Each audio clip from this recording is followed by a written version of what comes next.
welcome back to Advocacy in Motion. For those of you who have seen the other shows, you know that our mission here is to shine a vision and a spotlight on some very important nonprofit organizations, community events, and most importantly, the people behind those, the people in the communities that are giving back and doing so much to help those in need.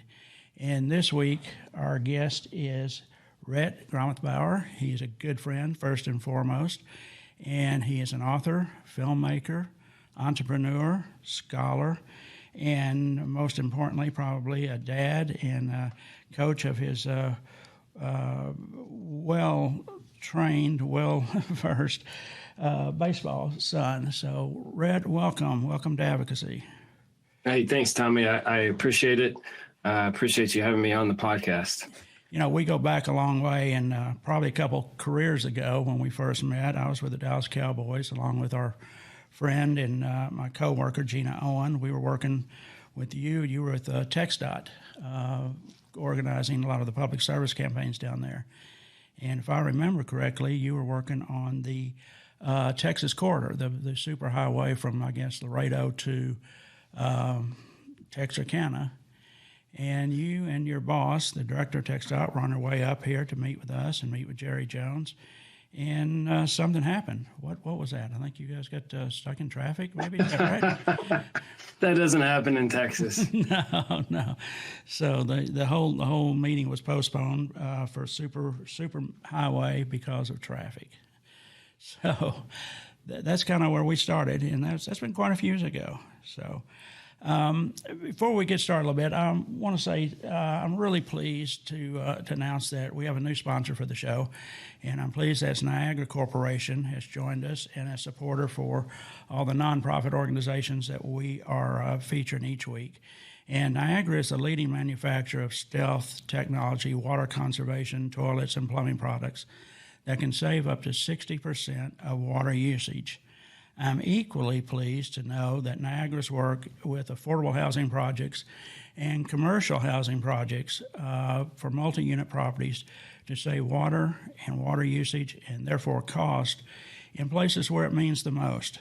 So for more information about saving water, saving money for your multi-unit nonprofit or commercial properties, check out niagaracorp.com. Thank you.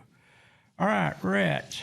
I actually watched 25,000 Miles to Glory again last night, and every time I do, I learn a little bit more about it. It's really a terrific film, and there's an opening credit from you that says, "Passion is what makes life interesting, what ignites the soul, fuels our love, and carries our friendship, stimulates our intellect, and pushes our limits."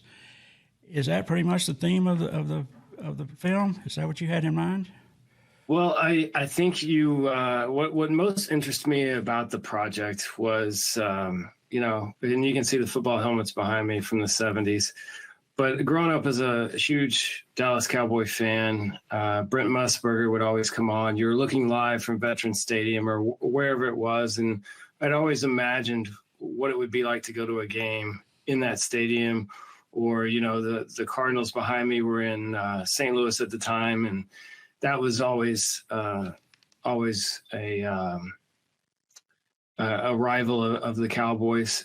So, it was living the life of the fan and sharing their passion. Because for football, the people that we interview in the film that made the film, but also the ones that just helped us out along the way that may not have made the cut, not because of anything of their own fault, but you just have only so much time. But just living through their excitement for their team was what I was looking to do, and we were fortunate enough to find all the wonderful fans that we were, and have that experience. And it's also we went in a 67 VW bus, which presents its own list of issues, but it also presented its own kind of subculture of the air-cooled VW community. And those people have rallied around a vehicle, a brand, much like an NFL team, But there were many times where we called on perfect strangers that came out and helped us out just to keep the bus moving down the road to the next game. I know that adversity on that trip, if somebody watches the film, what in the hell were you thinking taking a 67 Volkswagen bus 25,000 miles in a few months? Well, they say ignorance is bliss, right? So you assume growing up in the times that we grow up in, you assume a car is going to have power steering, they're going to have air conditioning, there's not going to be really anything wrong with it. And yeah, it's 1,200, 1,400 miles to the next game, but yeah, you'll make that. And then you take on a VW bus and the brakes run out 3 different times. And I mean, there's all kinds of maintenance that you have to do with the bus. And I'm not the most mechanically inclined individual. Grayson, who went along with me, I'm safe in saying he's not mechanically inclined. So it was a lot of adversity, like you said. And so sleeping in the bus at 3 o'clock in the morning on the side of a road in North Carolina, not knowing how you're going to get to the next game or back to civilization for that matter. Yeah, it presented its own obstacles, but like I said, I wouldn't have it any other way. I wouldn't do it any other way. And using a traditional vehicle with air conditioning, power steering, brakes that work, that wouldn't have been near as fun.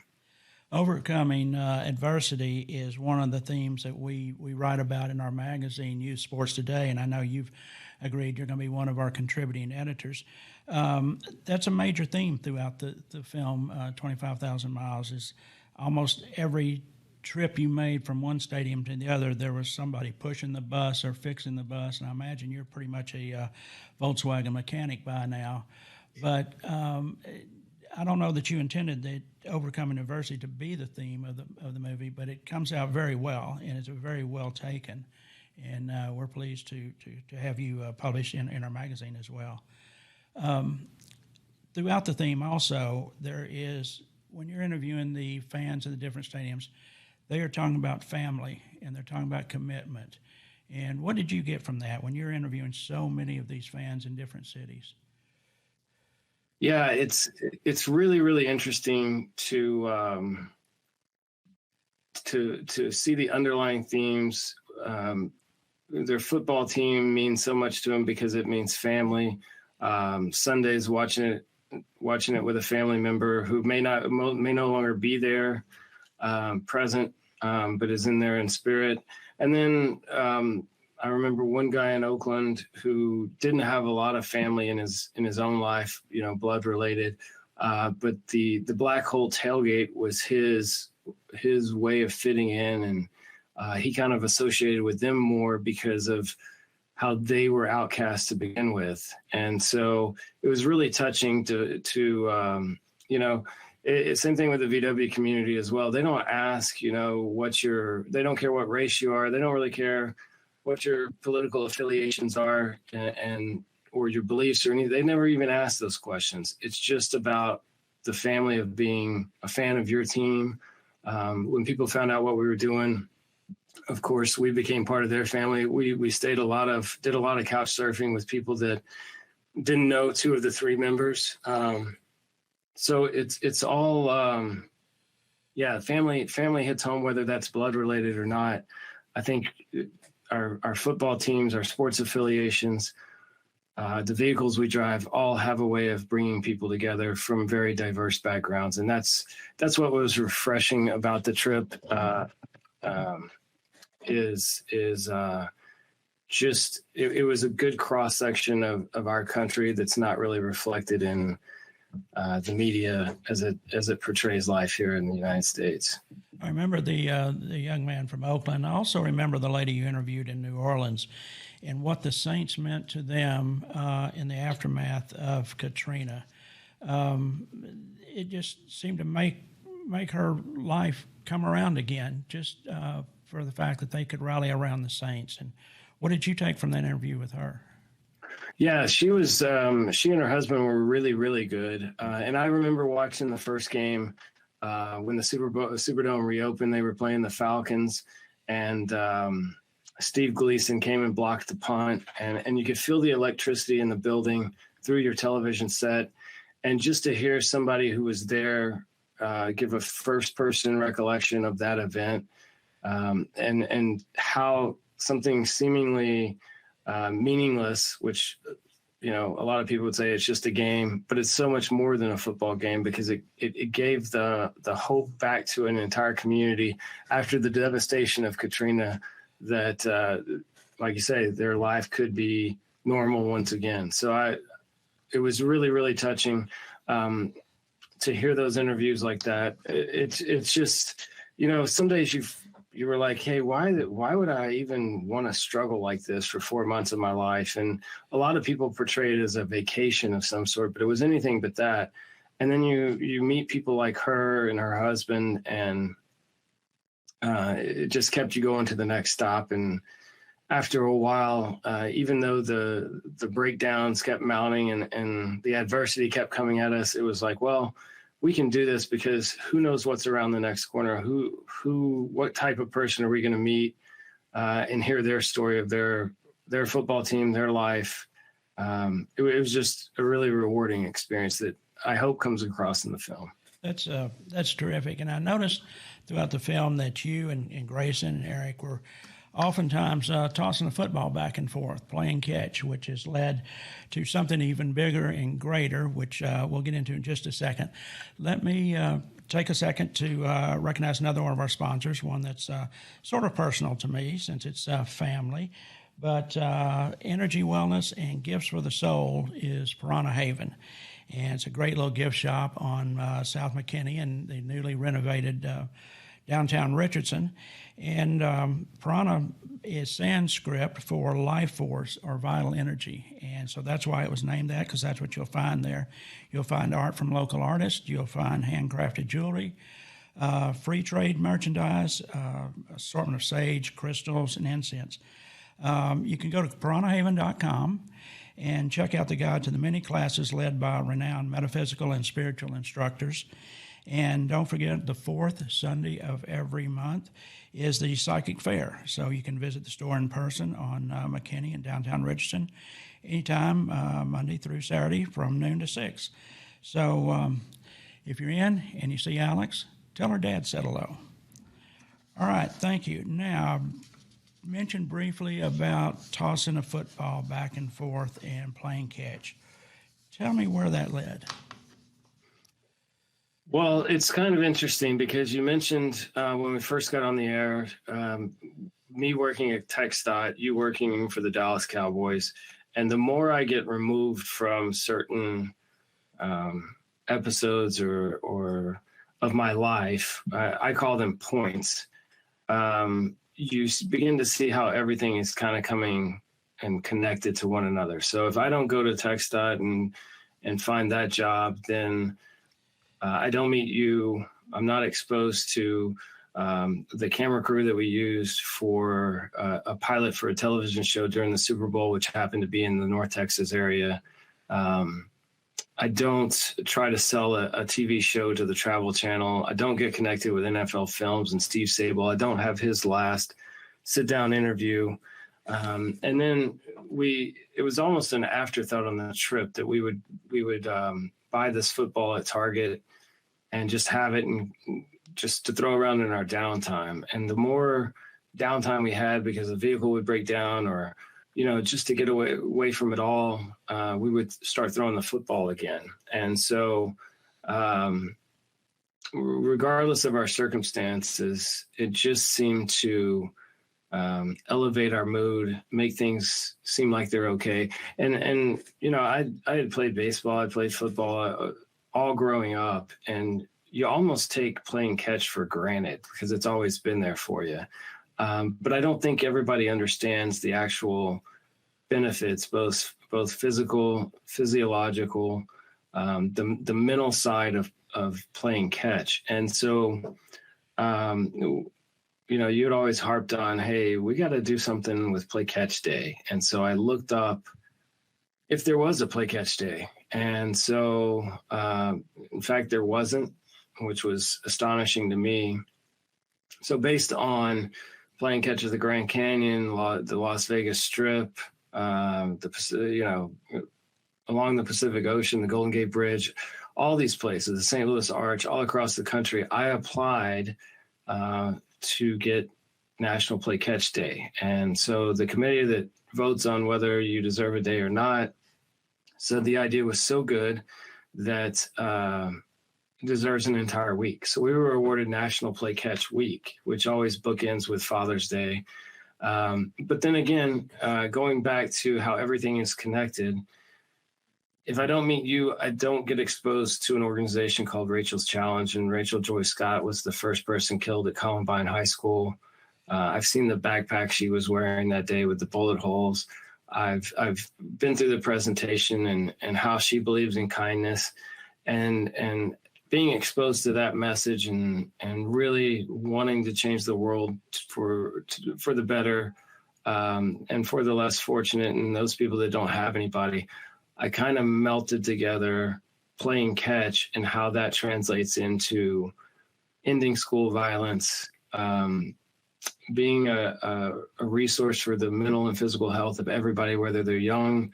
It builds up motor skills in kids, young kids, babies. If you're unfortunate, you have a stroke, one of the first things they do in rehabilitation is start playing catch. And I'm not talking, we're not throwing the ball 90 miles an hour. I'm simply saying throwing the ball back and forth, building up the motor skills. The elderly actually fall less if they play catch on a weekly basis. So there's all these benefits that I don't think people are really aware of. And so I created the what was originally called the Play Catch Foundation.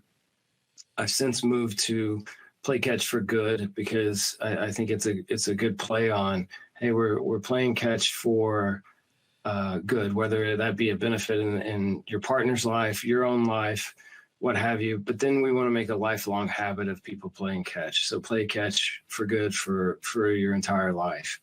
And so we've developed a 10-week curriculum for elementary schools, but it can be adapted to any age level. And there's benefit to that. So, and it's free to download on our website, playcatchforgood.org. And like I say, we want to give these resources away. We attempted the world record this year in Council Bluffs, Iowa, right across the street from Omaha, Nebraska, which is home of the College World Series. I've got people wanting to get involved all over the country, just going out and playing catch. We actually have a really good school in La Crosse, Wisconsin, who has adopted the 10-week curriculum, implemented it. They have stickers, they have everything. And it's interesting because he asked his students, what are the best things about playing catch? And it's in the handwriting of a elementary school kid. But the first thing they said was, it builds relationships, it builds bonds. They're not talking about blowing people away. I'm a stud athlete. They're simply talking about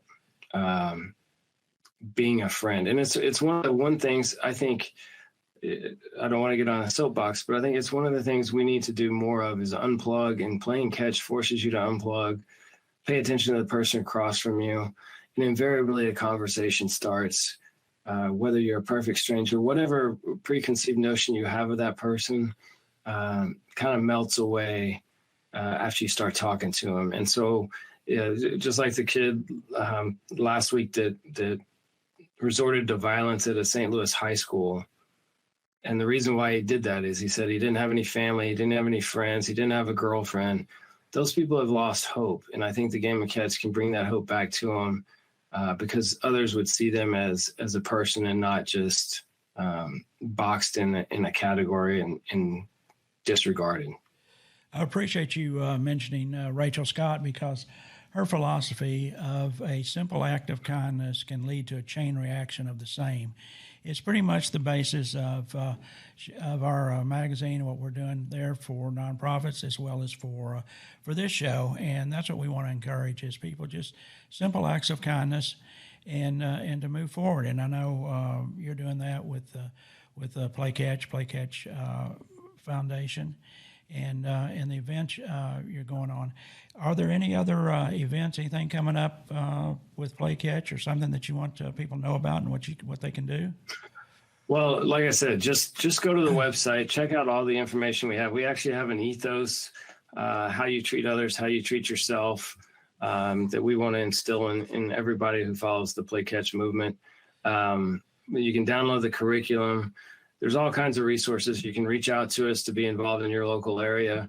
But the VW bus, and this is another point of connection here, has been being restored for about 3 years.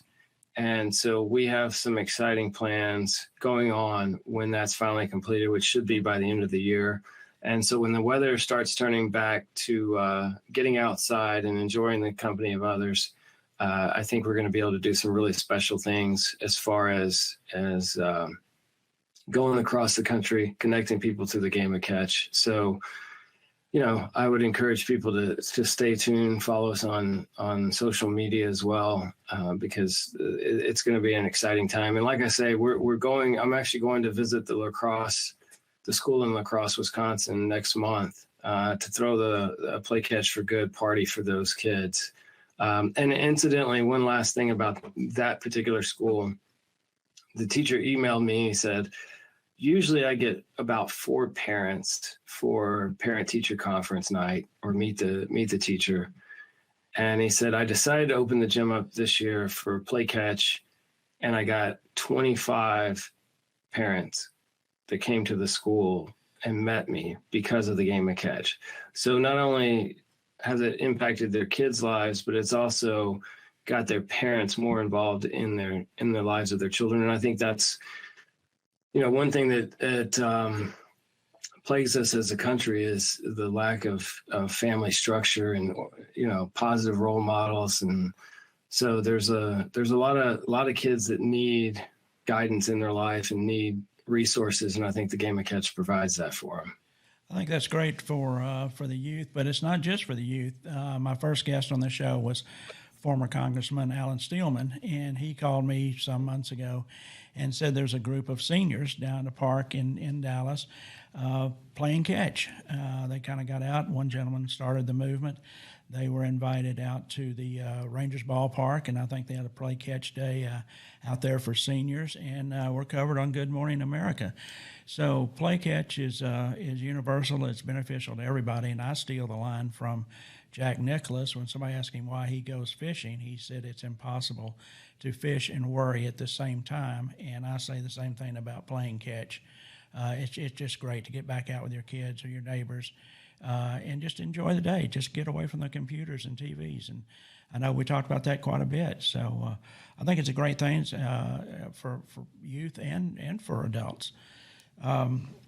So with that, you said you're going to get the bus back out. We'll be looking forward to that.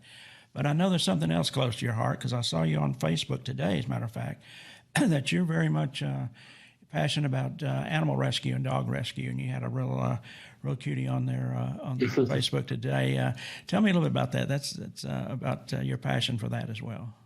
We started, my family and I started fostering dogs from high kill animal shelters. And so it's kind of just morphed into how can I impact the world through, helping these dogs who are literally facing a certain death. How can I benefit them?